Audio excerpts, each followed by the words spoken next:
Date parsing in data frames is crucial when date columns are stored as strings or mixed types.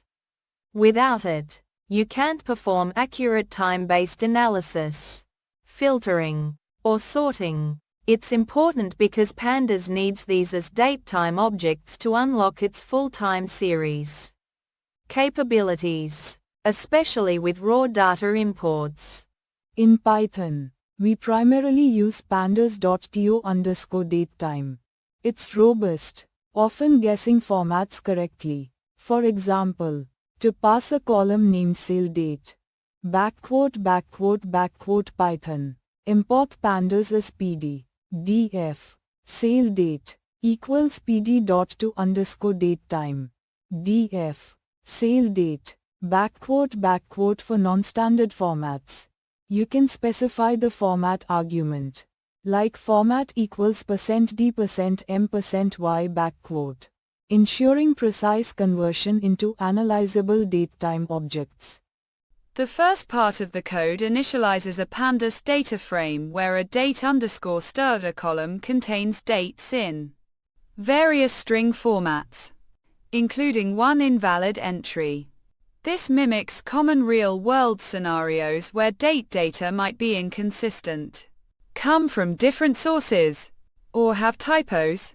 The initial print statements show the data frame and confirm that the date_star column has an object, string, data type, highlighting the need for parsing. The how of date parsing is demonstrated using pd.to_datetime. This function is the primary method in Pandas for converting strings or other types to datetime objects. By setting "errors equals coerce any string that cannot be passed into a date, like invalid date, is converted to nat, not a time, which is Pandas' way of representing missing or invalid datetime values. The output shows the new passed_date column with datetime 64 ns d type, indicating successful conversion. The when and why date parsing is important or illustrated in the subsequent sections. It's crucial when your date data is in string format, especially if it's mixed, non-standard, or you need to perform date-specific operations.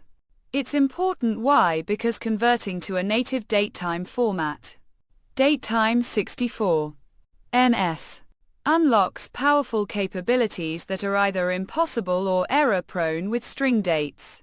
For instance, extracting date components like year, month name, or day of the week, dt, year, dt, month_name, dt.day_name, becomes straightforward.